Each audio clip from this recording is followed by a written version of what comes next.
Ele falou, não é uma revolta, é uma revolução, no sentido de que não pode parar. Olha que coisa, eu não sabia disso, dessa origem. Olha, amor, você já pode ter esse título. Ensinou algo ao Peter Tugonieri. Não, gente, pra quem não sabe, tem muita coisa. acompanha o canal do Peter, porque, primeiro que, como vocês viram no currículo, é engenheiro, é advogado, né, ele é programador, então realmente inacreditável, é uma né? base de conhecimentos muito ampla. Tá? E Peter, eu queria fazer uma pergunta aqui para você. Falamos em... Acompanha o canal. Aí o Luís XVI falou, então, na astronomia, seria um movimento que não pode ser parado. Aí tem uma história interessante na Revolução Francesa, que era o Luís XVI, era o rei naquela época, e aí um ministro dele, o Duque de Liancourt, chegou e falou, olha, né, tá dando merda. Aí o Luís XVI falou, então temos uma revolta. Daí ele falou, não é uma revolta, é uma revolução, no sentido de que não pode parar. Olha que coisa, eu não sabia disso, dessa origem. Olha, amor, você já pode ter esse título. Ensinou algo ao Peter Tugonieri. Não, gente, pra quem não sabe, tem muita coisa. acompanha o canal do Peter, porque, primeiro que, como vocês viram no currículo, é engenheiro, é advogado, né, ele é programador, então realmente inacreditável, é uma né? base de conhecimentos muito ampla. Tá? E Peter, eu queria fazer uma pergunta aqui para você. Falamos inicialmente de anarcocapitalismo, da sua tese de que, olha, o custo de transação vai tornar o Estado inviável, vai perder a arrecadação, e nisso provavelmente eles vão desvalorizar mais o dinheiro para poder pagar os custos dele, então a gente vai parar de usar moeda estatal. Só que aí vem o trunfo de toda pessoa que vai falar sobre o anarcapitalismo quando fala contra, né? O pessoal costuma falar, tá, mas e os pobres? O pessoal que depende muito do Estado. Qual é o seu ponto de vista sobre isso? Não, meu ponto de vista é que no longo prazo os pobres vão estar melhor sem o Estado, porque o Estado, no final das contas, ele é uma máquina de concentrar Nossa, renda. isso é tão real. Eu não sei de onde é que o pessoal tirou a ideia de que Estado consegue distribuir renda. Olha como é que é o Estado tira imposto de todo mundo. Você vai num barzinho, compra uma balinha no barzinho, você está pagando dinheiro pro Estado, está juntando dinheiro para o Estado. O Estado é uma máquina de concentrar. O pobre vai estar melhor sem o Estado. Agora, dizer que não vai ter uma fase de transição que pode ser complicada aí, eu não vou dizer. Uhum. Eu acho que realmente... É sonhar demais daí. É querer demais, né? Uma coisa que eu falo sempre é o seguinte, lembra? O anarcocapitalismo ele não promete resolver todos os problemas do mundo, não promete ser uma estrutura belíssima e coisa e tal. Não é a panaceia para tudo. Panaceia para resolver todos os problemas, não, né? Realmente, eu acho que a miséria é um problema sério, é um problema que a gente tem que atacar de alguma forma. A questão é, o ponto do anarcocapitalismo é, você não pode resolver nenhum problema enquanto você estiver usando violência contra pessoas pacíficas, enquanto você estiver cobrando imposto, impondo regras a pessoas de forma involuntária, coisa e tal, né, de forma coercitiva.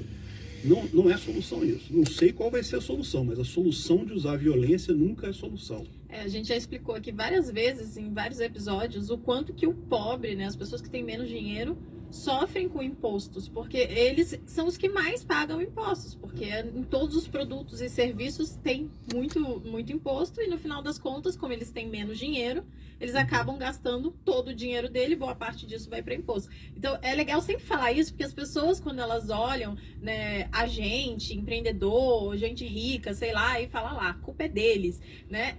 E estão culpando quem resolve o problema. exatamente. Então era isso. Não, Queria deixar claro. Para citar algumas alíquotas, né? Sempre que me fazem essa pergunta, eu penso, tá, mas o pobre tá bem agora com o governo?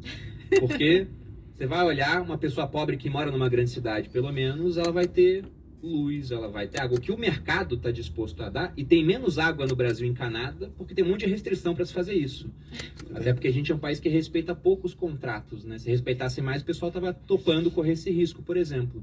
Mas citando algumas alíquotas aqui, para você abastecer o teu carro com gasolina, saiba que, na média, varia de estado para estado, mas segundo o ranking do impostômetro, 61,95% é imposto. Energia, 28,63%. Água mineral, um país onde falta água encanada, 31,5%. Carne, 29%. Cerveja, 42,7%. Cachaça, isso eu sei bem porque a Malu toma todo dia. 81,87%, pô. Aí o pessoal fala, mas o imposto alto na cachaça é para o cara não se embebedar. Será que o imposto de renda alta é para a mesma coisa? Para não trabalhar, pô, para ficar todo mundo em casa. É uma história esse pessoal, cara. Ai, gente, muito bom. Não, é muito bizarro isso. Sim, amor. Mas, voltando na pauta da questão do pobre, do anarcocapitalismo, você acha que numa sociedade com menos Estado, a vida do pobre seria melhor no final das contas. Então. Seria melhor. Não, é só você ver. O pessoal fala muito assim, lógico, evidentemente, eu sou a favor de privatizar o SUS. Tem que privatizar o SUS, é um absurdo. A saúde é uma coisa importante demais para você deixar na mão de político. Não Exato. tem esse troço. Então, o pessoal fala, não, mas e aí o pobre, o que você acha? O pobre, ele fica melhor pagando o médico quando ele precisa ou dando dinheiro para o político pagar o médico para ele, né? É lógico que se ele pagar direto, mas é caro, não sei o que lá, é caro, não sei o que lá, mas ainda é mais barato do que dar para o político que vai entrar a roubalheira toda que tem no governo, a ineficiência toda que tem no governo, os problemas todos que tem lá, e a gente resulta na situação que a gente está hoje. Aqui no Brasil, o pessoal não fala muito quanto por cento do gasto do governo que vai para o SUS, eu não sei quanto é que é, mas lá na Inglaterra, metade do gasto do governo vai para o NHS, que é a saúde, o SUS deles lá. O SUS deles lá é melhor do que o nosso, não tenho dúvida. A Inglaterra é um país melhor, mas mesmo lá, por ser público, é ruim igual aqui. Você não consegue marcar consulta, você chega, tem gente sendo atendida na maca e coisa e tal, e eles gastam metade do orçamento do governo com isso. O SUS aqui no Brasil não deve ser diferente. Metade do que você paga de imposto aí deve ir para o SUS, esse negócio todo. Eu acho que até bem menos, cara. Porque quando você entra lá no Tesouro Transparente, vocês podem acessar, do gasto do governo, Previdência é lá em cima. Aí o auxílio, agora a parte social, ficou muito alto por conta da pandemia. Mas depois é pessoal ativo e inativo com regime próprio. Aqui no Brasil tem os funcionários públicos também. E lá embaixo que fica... Eu sei que o menor gasto do governo hoje é com educação, por exemplo. Saúde não está tão distante da educação. Também fica entre um dos mínimos. Tem um vídeo lá no Visão Libertária que o pessoal fez em que eles pegaram esse...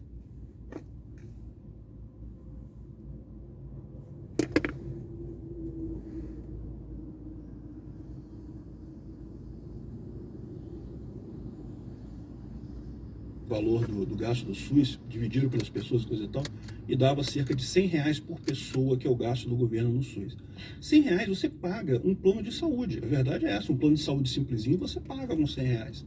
Então, ou seja, no final das contas, o pobre, hoje em dia, se ele não tivesse que dar o dinheiro para o governo via imposto, que no final das contas é ele que paga mesmo, é o pobre quem paga imposto no Brasil, ele pagaria o plano de saúde e, no final das contas, teria uma saúde muito melhor, porque como é um plano de saúde privado, ele tem opções.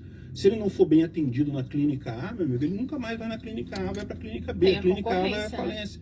Exatamente. No SUS não tem isso, no SUS você precisa, você morre, né? Exatamente, não dá para processar, quebra de contrato, não tem nada disso, né? Acabou. O ponto é, o pessoal fala, como é que vai estar o pobre lá? Mas o pobre hoje já está mal, porque hoje ele paga de todo jeito e não recebe. E quando ele tenta usar, muitas vezes não consegue. Hoje, esses dias mesmo, né, eu fiquei revoltada, lembra? Uma seguidora pediu ajuda pra mim, pra comprar um aparelho de insulina que a filha dela tinha sido diagnosticada com... Como fala, gente? Era diabetes, né? Diabetes tipo 1, não tipo 2, né? E aí ela falou, o aparelho é tanto, é mó caro, era tipo assim, eram 15 mil reais. Né? Tinha um de 5 mil e tinha um de 20. Uma coisa assim. E aí ela falou, pra eu conseguir auxílio do governo, eu tenho que ter o aparelho.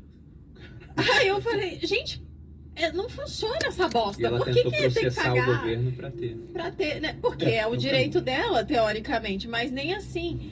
Enfim, daí eu ajudei ela lá, mas é esse tipo de coisa. Eles mais atrapalham do que ajudam. Eu fico indignada. Não, e não quer dizer que a saúde vai ser acessível para todo mundo numa sociedade sem Estado, por exemplo, porque saúde é muito caro, né? No final das contas. Saúde é caro. Mas ela é cara hoje também. Isso não muda o fato. O fato de você dar o dinheiro pro político pagar o médico, não torna a saúde barata. Ela continua. Aliás, pode tornar mais cara, porque, como eu falei, você entra no SUS, esse dinheiro cai no SUS lá, meu amigo. E a ineficiência ali. E quem que vai contratar isso? Daí quem vai contratar quem? As licitações, que, né? Tudo muito nebuloso lá, enfim. Sem falar na questão do estímulo, aquela ideia do Milton Friedman, né, das formas de gastar dinheiro. Né? Se você gasta o seu próprio dinheiro, você tende a se preocupar tanto com o custo quanto com o benefício. Se você gasta, na média, né, falando das pessoas no geral, o dinheiro dos outros para você se preocupa menos com custo e mais com benefício. O seu dinheiro para os outros, mais com custo e menos com benefício. Agora, quando alguém gasta o dinheiro dos outros para os outros, que é justamente os políticos, o que acontece é SUS para a gente e plano de saúde privado vitalício para eles. É o que acontece na prática, é o que a gente acontece vê na prática. Mas entrando agora em outras questões do anarcocapitalismo, Peter, por exemplo, não é a panaceia para tudo. Então não quer dizer que vai ter saúde para todo mundo. Através da evolução tecnológica talvez a gente chegue lá, mas pensando em segurança e justiça. Porque, por exemplo, já sendo chamado de socialista aqui no chat, com certeza, eu sou liberal, cara. Eu não chego a me identificar como anarcocapitalista.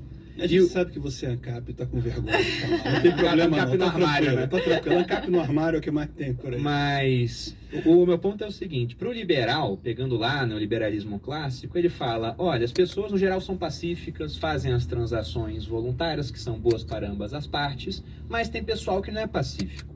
Então eles toparam ter um Estado para servir como um juiz, né, aquela parte intermediária para decidir certas questões, justiça, segurança interna, para evitar que pessoas façam mal dentro de um ambiente, e externa, porque afinal de contas há conflito entre países, né? Então, o Estado mínimo seria isso. Não teria saúde e educação do Estado em si, nessa visão do liberal clássico. Seria segurança interna, justiça e segurança externa. Nossa, e aí o se ponto você for considerado socialista, então eu tô Você lá na esquerda. você é soviética já. Ai, ai. Mas o ponto é, no anarcocapitalismo, nada viria do Estado. Então, como ficaria a questão da segurança e da justiça? Pois é, existem várias alternativas para isso daí. Tá? Como eu disse, o anarcocapitalismo é a ideia de você não iniciar agressão contra ninguém. Aí, a partir daí, como você vai resolver o problema, é a questão da imaginação do pessoal. Você tem algumas ideias nisso. A que eu acho mais bacana é a do Hans Hermann Hoppe. Ele tem o livro dele, The Private Production of Defense, que é a produção privada de defesa, que é um livro muito bom também. É um livro meio árduo, mas é um livro muito bom, em que ele trabalha justamente esse aspecto. Como é que você garante segurança sem um governo, né? E a ideia, basicamente, é você ter a privatização do governo. Imagina que no Brasil, ao invés de você ter o governo brasileiro, você tivesse, sei lá, uns 5 ou 6 governos fornecendo segurança para você. E aí você pode, você escolhe qual governo que você vai querer, no caso ele chama de empresa privada de segurança, né? E daí você escolhe o governo que você vai querer pagar o seu imposto e receber a segurança. Se você tiver algum problema, você vai acionar o seu governo. Ah, mas e se eu tiver com um governo e a pessoa que me atacou está com outro governo? Aí essas agências de segurança, ou elas vão discutir entre elas quem está com a razão e fazer indenização e punir a pessoa, punir de qualquer forma, ou elas vão fazer algum outro arranjo, vão perseguir esse cara que não tem, que não está assegurado, entendeu? Aí ele tem lá vários protocolos para isso, coisa e tal, e é uma coisa que, na verdade, se você parar para pensar, não está tão distante da nossa realidade hoje em dia, não, porque, pensa bem, o mundo hoje já está globalizado. Você hoje compra coisas no Alibaba da China que chegam aqui. E se o cara não entregar para você, você vai entrar na justiça de que país? Como é que você vai resolver isso? Você já tem esse tipo de problema. Você pode entrar na justiça do Brasil para acionar a justiça da China, não sei o que lá. O mais provável é que você perdeu mesmo, não sei o que lá, mas enfim. O fato é... Não, e não é só isso. Eu já fiz projetos na época de segurança da informação para empresas em Abu Dhabi, em outros países e coisa e tal, e você fecha o contrato, manda o contrato, eles recebem, mandam vir para pagamento wire, né, tal. E assim, e é a mesma situação. Que direito trabalhista você tem? Nenhum, não tem nada. Você tem um contrato ali. Se tiver algum problema, como é que você vai fazer? Você vai entrar na justiça? Não tem isso.